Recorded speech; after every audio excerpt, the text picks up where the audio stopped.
Hey y'all, thanks for tuning in to Press Pause. Aurora and I are here today and really excited to get into today's topic. Continuing with the Halloween theme that we've had for the last few episodes, we're going to be talking about the best reimagined Halloween monsters. And what we mean by that is monsters that they're classic monsters, okay? Not some of the new age monsters that have been created or something that's been done within the last 30 years. It's a brand new monster on the scene, but more those classic Halloween characters that originated years and years ago, myths and folk tales and things like that. That's what we're really going to talk about today, and how those characters have evolved on the big screen and in the ways that have been really, really unique, interesting changes to those monsters. And yeah, before we jump into it, we're gonna mention, don't forget to subscribe, don't forget to like the content, share with your friends out there so people are aware of it, and hit the notification button on YouTube so you are aware when we do post new content, and you can stay up to date on all of our videos here. Aurora, we really appreciate that. She is the editor. She's the 4-year-old dachshund that will pop up with little blurbs and things at times. And today she's actually gonna be doing a little bit of research for us and keeping us updated on some of the origins of these monsters that we talk about. So, and we'll mention again, we are official travel agents. We're a free service, absolutely free travel agent service. So reach out to us if you wanna go and see the Classic Monsters area when Epic Universe opens, or if you wanna go to Disney's Not So Scary Halloween and see all of the Disney monsters that they have. So reach out to us. We'd love to help you book your next set of magical memories. Yeah, we'll go ahead and jump into it here. Aurora, do you want to go ahead and kick it off? Yeah, guys, so today we're talking about, first on the list is witches. Witches and wizards. Witches are one of the oldest monsters in society, going back to the 1600s, where the Salem witch trials occurred, where 25 people died from being accused of witchcraft. That's right. So the witches are one of the more classic monsters that you'll see out there. The original Halloween costume or original idea of them, if you go and watch The Great Pumpkin, Charlie Brown, that film showcases kind of the classical rendition, the classical view of what witches were. Green skin, a wart on their nose, black witch's hat on a broom, wiry hair. That was really the classical rendition of this monster. And what is it today that we've seen brand new reimagining that's really lifted this character that many of you probably won't think of? That is Harry Potter. In Harry Potter, this is the best reimagining that we have seen from witches and wizards, because most people don't even think about it this way. They look at Harry Potter and they look at the witches and wizards that are in that and don't really view it as the classical monster or the classical version of a witch. But it is, in every sense of the word, except it just has a very different look to it, has a totally different world. So if you look at it, the wizarding world, it is exactly what it is. It's a wizarding world based on witchcraft, wizardry. Harry Potter takes the classic concepts to new heights with the concept of the wizarding world, showing that most witchcraft users in this reimagining are not evil, and that there are even schools for them, which is epic because they've created this entire society, this entire world and culture that we never got with the classic monster of witches, right? It was very basic on a certain level of what witches were and what witchcraft was, and this really elevates it to an entire society and new world. So essentially what they have kept potions, they kept wands, and they kept broomsticks, okay? So potions is exactly what, pretty much everyone knows the word. So potions are concoctions that wizards and witches put together to create some type of elixir or some type of curse liquid or something like that. Essentially, it has abilities to it, magical abilities to it when you add these different ingredients into the potion. Harry Potter kept with that. They actually have a potions class, and many potions were showcased in the films and in the book. So really great that they kept that, but gave a really cool twist on it and gave it a lot more abilities than you normally would think of in the classical sense of witches. Same thing with wands. We do see that very much just like witches in the past. Witches and wizards, they have their wands, and that's what they use to do their spells. Same thing with broomsticks. Broomsticks are kept in the Wizarding World of Harry Potter, but they are reimagined quite a bit. It's not the old rickety looking broomsticks that you see. There's different renditions. There's new models every year, just like vehicles of cars. So really cool concept of what they did to keep those, but also elevate those elements. Now, what they also added was they added magical creatures, okay? We never really got that from the classical witch, right? Yes, there was a lot of renditions where they had a black cat as a pet or something like that, but it wasn't a magical creature. This has elevated the classic monster to have magical creatures around their world, and really awesome addition in doing so. And then the economic infrastructure. You know, they have their own economic infrastructure. They have their own different types of magical shops and things like that that they go to. That is something that's really cool that they created within the Harry Potter mythos. And then normal looks. You know, they don't look different than you know, regular humans. They blend in, and so that's really cool that they made it something that is more relatable for us. And so Harry Potter was amazing reimagining of classical Halloween monster of witches. Next up, Aurora, take it away. Yeah, guys, so next up we have mummies. Mummies is next on the list. Is a classic costume. This monster has come a very long way from being wrapped in butt paper. I know it wasn't really butt paper, but that's what people wore for the costumes. They just wore butt paper, which is very, very gross when you think about it. But the classical monster origin actually goes back to religious beliefs of ancient Egypt. So in Egypt, the pharaohs will get buried, and then it was thought that they would be able to kind of live forever in their religious aspects, and they would come back one day and be undead and super strong and all of that stuff. Okay, great, Aurora. Thanks so much for that. So yeah, the classical monster wrapped in clothes that were cloths, right? So they were wrapped in cloths and embalmed with those wrappings. So to preserve the bodies of these rulers that they had back in the day, the pharaohs of the time, and it was believed that they would be able to rise again at some point and have, you know, kind of mystical abilities to that with their religious beliefs. Now, what film is it that takes this to a new level? That is the Mummy series with Brendan Fraser. This series really took a cool twist on mummies, because when they reimagined this classic character, it wasn't just a slow-moving, flesh and bone, gruesome being, okay? Yes, it started out that way, but it was actually someone who practiced magic back in the day of the pharaohs, and so they kept the Egyptian background. They kept the idea that this is a being that, you know, comes back to life many, many years later. Kept the aspect that, you know, there's some mysticism and things there, and that they're risen undead. They have kept those things in place. However, they did add an amazing backstory to this, a cool love triangle with the pharaoh's woman at that point, Anaxenamon. A really cool love triangle story that they created there. Again, they continued with the sequel, and then even the third one. Really cool renditions, ways of reimagining this character into being a mystical, very powerful being instead of just an undead zombie-like creature that was wrapped up in cloth. So really good reimagining there of the Mummy series. Aurora? Oh, sorry. I was trying to get a snack off the shelf there. Frankenstein's monster. So Frankenstein's monster is the next on the list. This classic monster originates from a mad scientist, Dr. Frankenstein, who reanimates a corpse by using various body parts from other corpses.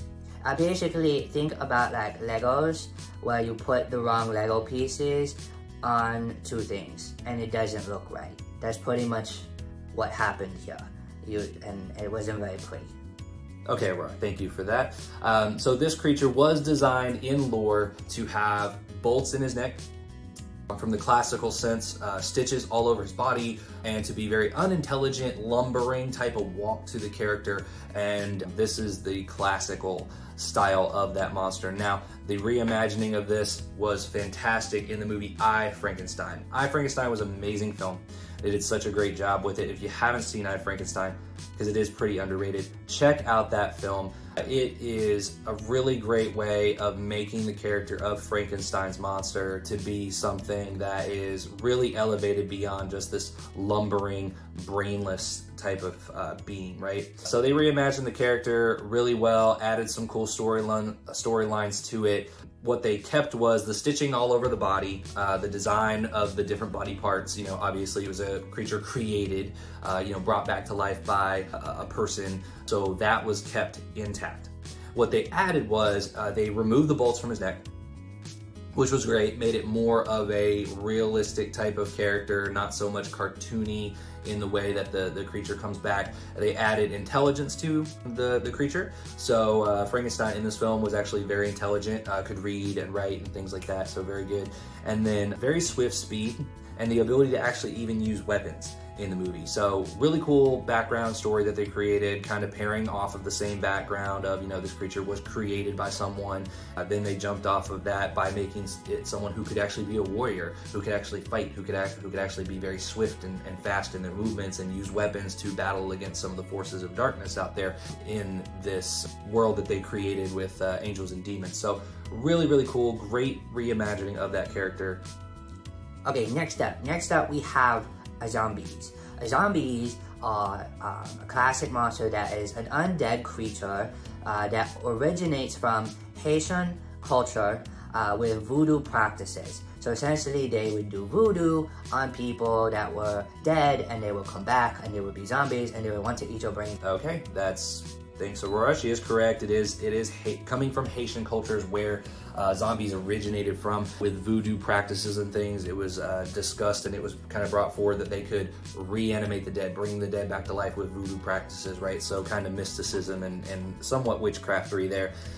And so these monsters, the classic zombie is they feast on brains of living humans, and they are very slow moving. They lack intelligence, have no intelligence at all. They can only be killed with head injuries to them, and that is kind of the classic retelling. I mean, you know, obviously they're going to be old and kind of decaying and things like that because they're undead, but that is the classic monster. Now in World War Z was a great film starring Brad Pitt. If you didn't get to see that, check it out.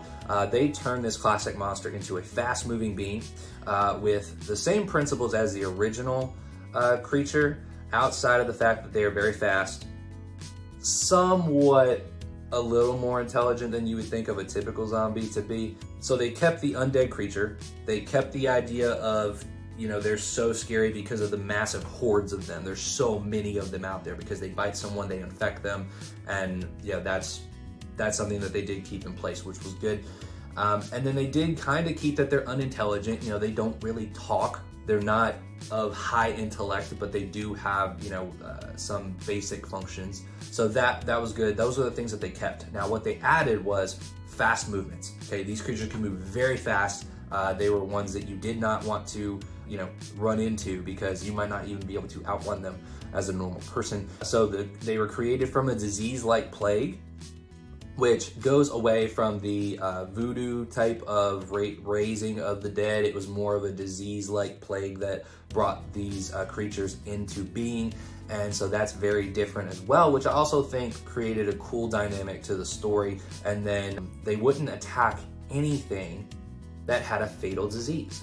So if I'm a person and I get a disease of some kind that is a fatal disease in some way, it's a moral disease where at some point it will take my life early, they will not attack that being. They don't want to bite them. They don't want to eat that person because there's something wrong with them, and they're able to pick up on that and sense that. That's a really, really cool dynamic they added to this, and it made the story fantastic. Check out World War Z. I think it's a great movie and a great reimagining of zombies. Okay, Aurora, we are on our last topic, so go ahead and take it from here.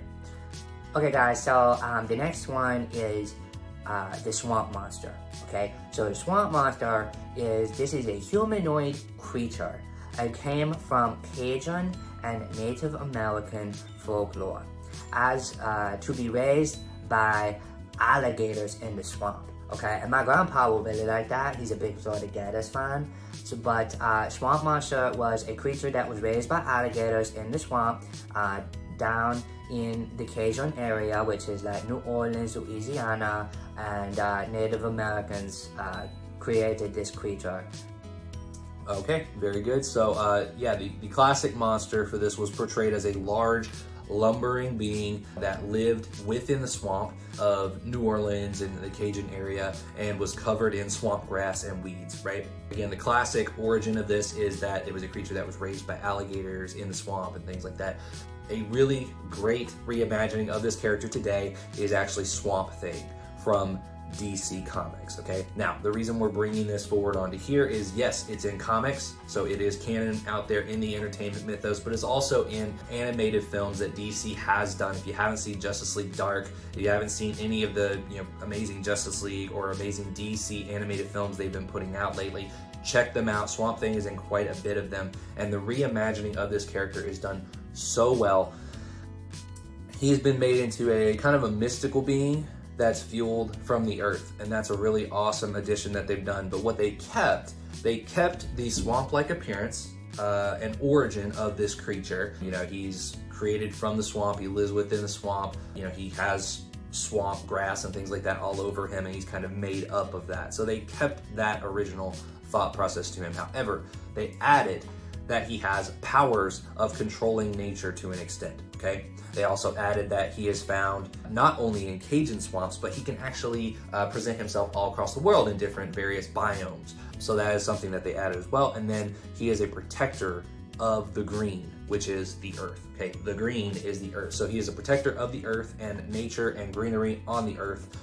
So that is something that they have created within that character, and he is very strong as long as the earth is very strong in its greenery. So ways to weaken him and things would be to burn forests and things around him and take him away from the earth, because then he can't pull the power of the earth and things like that. Kind of think about like Captain Planet in a way, like pollution will kind of mess him up and stuff too. So very interesting concept to him. I think it was an amazing reimagining of this classic character, this classic monster from folklore, done really, really well. And like I said, that is the last one on our list of reimagined characters. What did you guys think? I hope you enjoyed the content. We thought it was a really awesome way of thinking about this. There's some of these that you wouldn't even have thought of. Like for instance, most people wouldn't think, oh yeah, the classic witch with a wart and green face and all this stuff and a big nose. Oh, that's what Harry Potter and them is. Yeah, exactly. It has evolved from that classic character, similar to what we saw in Wizard of Oz and stuff like that. It has evolved from that to Harry Potter, which is fantastic. And that's what we're trying to point out here, is the reimaginings and retellings of these characters and these creatures and monsters has done such an amazing thing for the film world, for the entertainment industry, and we think that it's only going to get better as they continue to try and think of really cool ways to bring these monsters into the world in new concepts and new fashions. So what did you guys think? What was your favorite character that's been reimagined? What is your favorite Halloween classic monster from this list that has been reimagined into these films? I think most people are probably going to go with Harry Potter from the entire world that they created from it. But yeah, we thought it was a really cool topic. Hope you guys enjoyed. Yeah, feel free to like, share, and subscribe to the channel. We'd really appreciate it. Comment on the channel. Let us know anything you want to see. It will help the channel out tremendously, to help Aurora out. She would greatly appreciate any support you guys have out there. Yeah, again, we'll mention we are official free travel agents. Feel free to reach out to us for your next set of magical memories. And yeah, we will talk to you guys again on the next video.